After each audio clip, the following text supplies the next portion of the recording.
ए दिदे, ए दिदे, डिंपे, अगं ए डिंपे, डिंपे, ए डिंपे, डिंपे, दिदे, डिंपे, ए डिंपे, तर एवढ्या रातची ताट फाडली कालटी काय माहिती?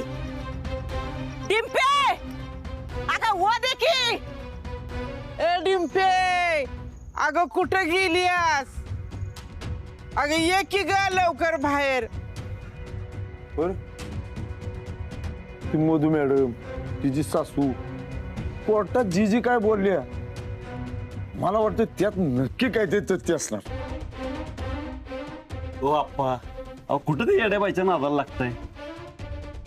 म्हणजे नाम्यानं डॉक्टरवर नाहण्याचे आरोप केलं, म्हणजे नामे बी येडाच म्हणायचा का?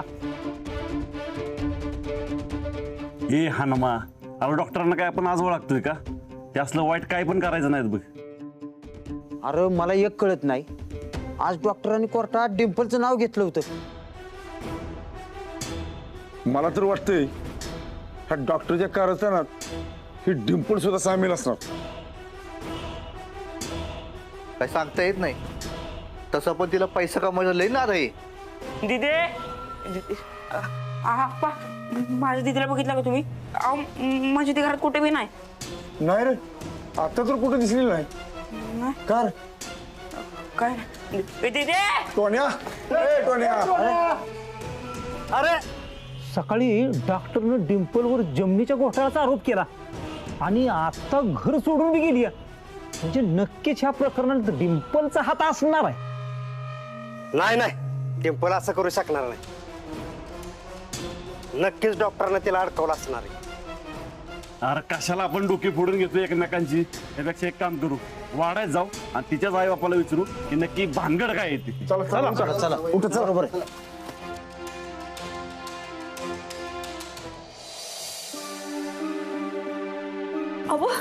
अहो दिसली का तुम्हाला कुठं डिंपल?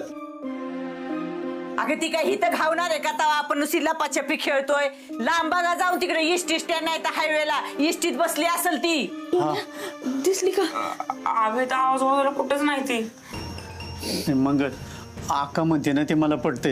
ए तुम्ही एस टी स्टँड हायवेला बघून या, मी जरा गावात बघून येतो. हा चल चल. आलो मी. माझ्या लेकीच्या संसाराला कोणाची नजर लागली कोणाच ठाऊक.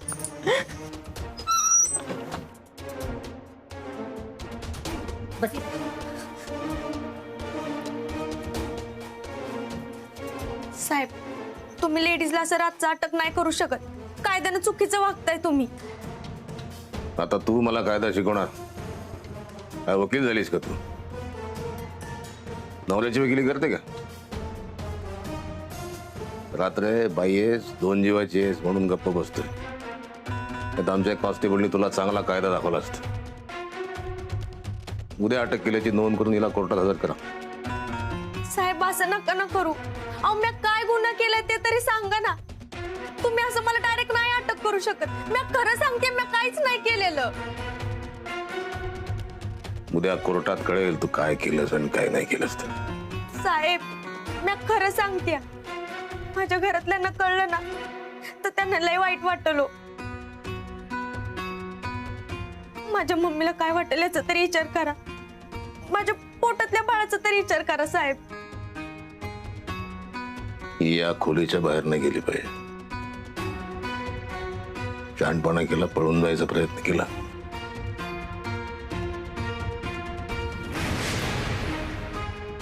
सगळे गोळी घालायची. त्याच्यामध्ये समजा ही मेली, त्याची जबाबदारी मी घेणार. मी सांगणार मी हिला मारलं म्हणून. आणि तू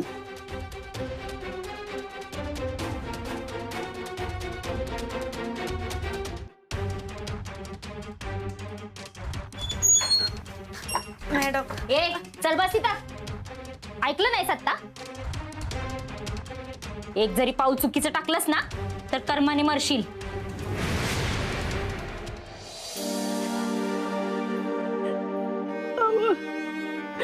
कुठं असेल व माझी डिंपल? पोटोशी आहे ती. ही असलं पाऊल उचलण्याच्या आधी माझ्याशी बोलली असती तर. डिंपल, ही काय करत बसलीस ग बाया? डिंपल. मम्मी हे मम्मी, अगं तिथे कुठे बी नाही. अगं पण गावातली माणसं वाढवायची ती या.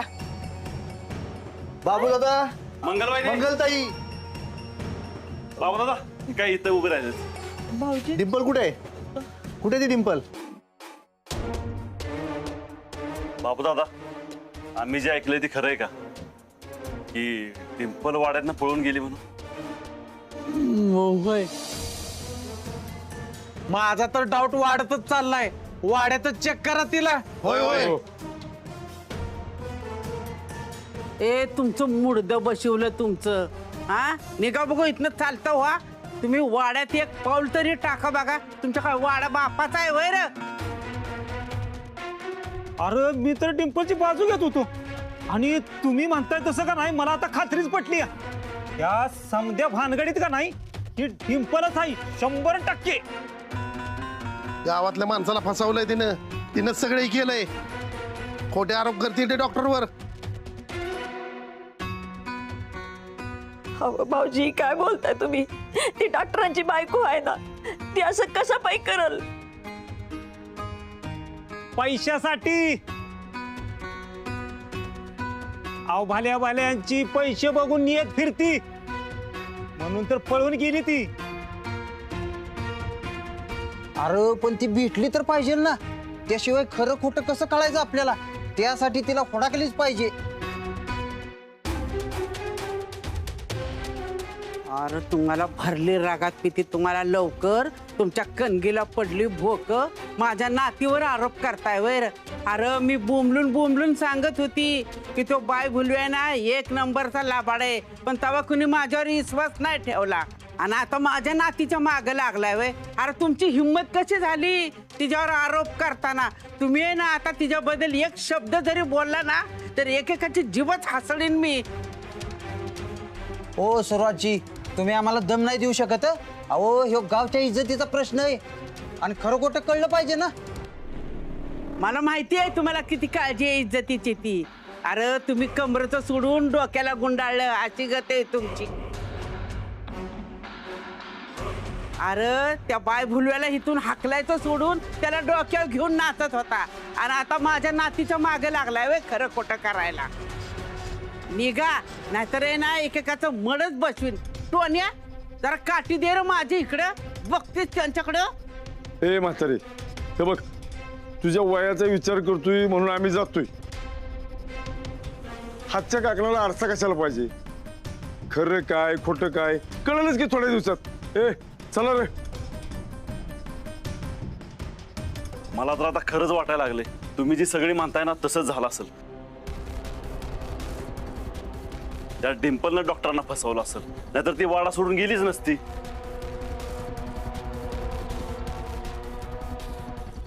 घ्या, आता गावातली माणसं बी आपल्या वाड्यातल्या पुरीव बोट दाखवायला लागल्यात. हे दिवस बघायचं बाकी राहिलं होतं. मंगले, चांगलं पांग खेळलं ग बाया तुझ्या कार्टीनी. तिला घातलं नेऊन डबऱ्यात तिला.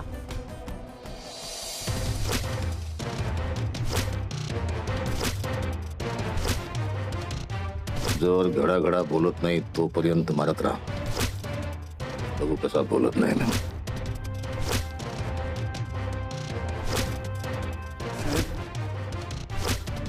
मला नाही वाटत हा कबूल होईल म्हणून. गेंड्याच्या काठीने जायचो. इतके दिवस मार खातोय पण एका शब्दाने ही कबुली दिली नाही त्यानं. बोलणार आणि नाही बोलला तर त्याचा बाप बोलेल. तुम्ही तुमचं काम करा.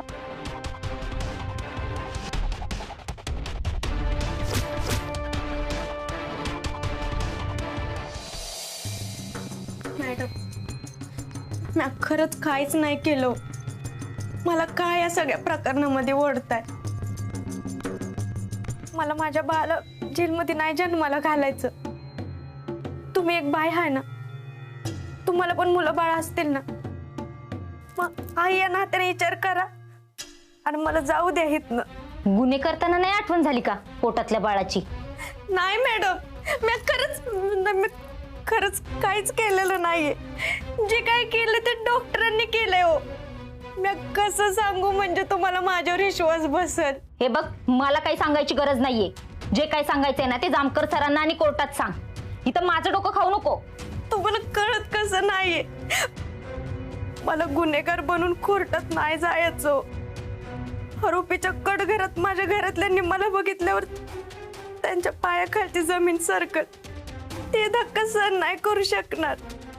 आजपर्यंत त्यांनी मला लय जीव लावलाय. माझी प्रत्येक संकट त्यांनी स्वतःवर ओढून घेतली. प्रत्येक वेळेस माझ्या पाठीशी उभं राहिलं ती. आणि त्यांना जेव्हा समजेल मला गुन्हेगार म्हणून अटक झाली, हे जेव्हा माझ्या घरातल्यांना कळेल ना, तेव्हा त्यांना काय वाटेल ह्याचा तरी विचार करा मॅडम. प्लीज मला जाऊ द्या इथनं. हे बघ, माझ्या हातात काही नाहीये. तुला सांगितलेलं कळत नाही का? मॅडम, मी हात जोडते तुमच्या पुढं. तुम्हाला थोडी पण माझ्यावर दया येत नाही का? एवढं दगडाचं काहीच तर नसेल ना तुमचं. पोटूशी हाय, म्या आई होणार आहे, बाळ होणार आहे मला. त्याच्या भविष्याचा विचार मी केला नसेल का? कुठल्या आईला वाटत आपल्या बाळाचा जन्म जेलमध्ये व्हावा? तुम्ही माझ्या जागेवर असता आणि तुमच्या पोटातल्या बाळाचा तरच झाला असता तर चाललं असतं का? नाही ना. मला तरी कसं झालेलं सगळं.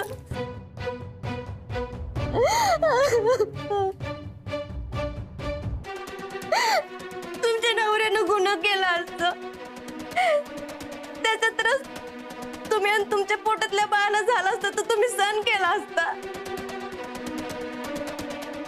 तरी कसं सहन करेल मॅडम? माझ्या नवऱ्यानं चुकी केली आहे, मग त्याचा त्रास मला आणि माझ्या पोटातल्या बाळाला कशासाठी द्यायचा ना?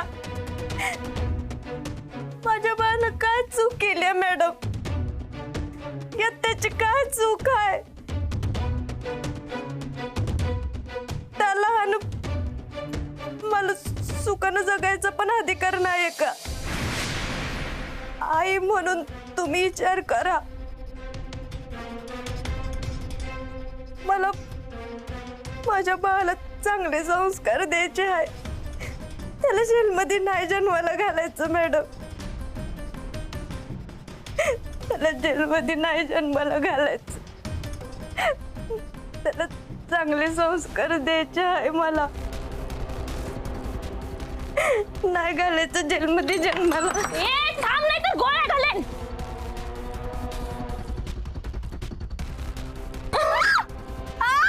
पळून जायची लय हौस आली तुला.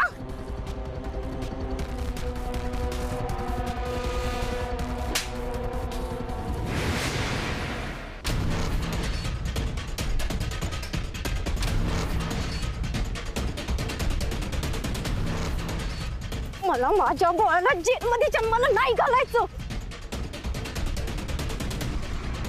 त्याचं आयुष्य नरक नाही बनवायचं मला.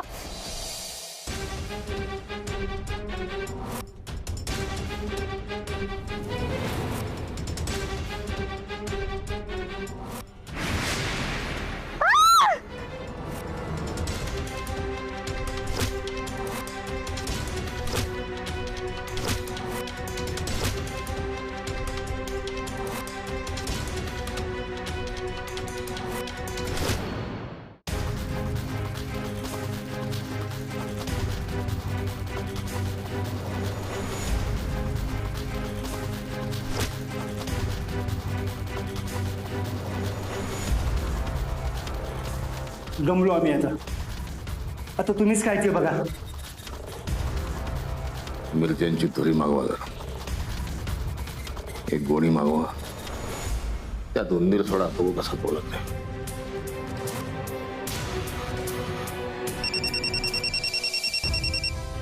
हा जामकर साहेब डिंपल पळाली.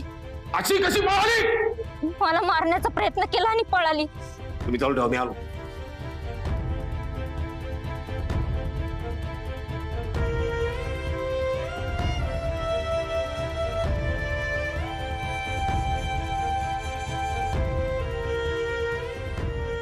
आता इथनं गाडी मिळाली की सुटले. आता परत नाही येणार मी या गावात. मी लय लांब जाणार आहे सगळ्यांपासनं. लय म्हणजे लय लांब जाणार. मला माझ्या बाळाला चांगलं आयुष्य द्यायचं आहे. असं जेलमध्ये नाही वाढवायचं. उद्या त्याला काय वाटत आपलं आईबाप खुनी होतं. मला त्याला माझ्यासारखं आणि त्या डॉक्टरसारखं अजिबात बनवायचं नाही. मी इथनं लांब जाणार आहे. लय लय लांब जाणार आहे.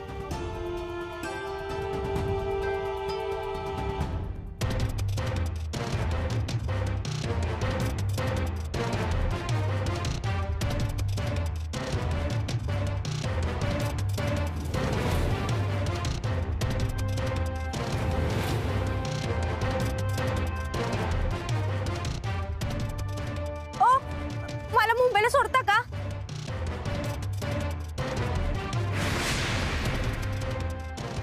सोडणार.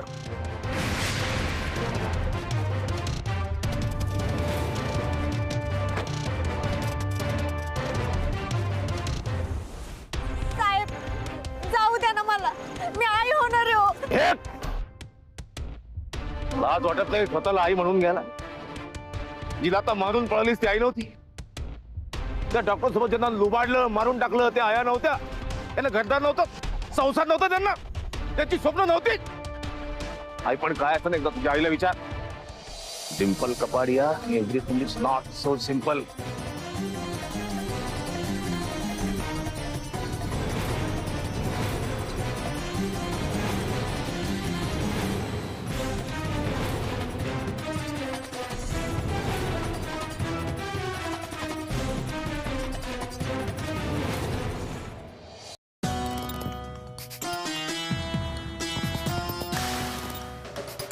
Good morning. Very good morning. एखाद्याचा माज उतरवणं हा माझा अतिशय आवडता छंद आणि तो हळूहळू उतरताना पाहणं हा तर नित्य आवडीचा विषय. तर घटनाक्रम असा. तुझी पत्नी तथा पार्टनर डिंपल कपाडिया हिला अटक केली आहे मी. ती माफीचा साक्षीदार व्हायला तयार झाली आहे. तू केलेल्या सगळ्या काळ्या कृत्यांची तिने आम्हाला इत्थंभूत माहिती दिली. जसं की नीलमचा खून, नाम्याचे पैसे, सगळं सविस्तर सांगितले. तिला कमीत कमी शिक्षा होईल याची काळजी घेईन मी, पण तुला मरेपर्यंत फाशी होईल हे जातीनं पाहिन मी. निवेदन संपले. स्टूल घेऊन जातो.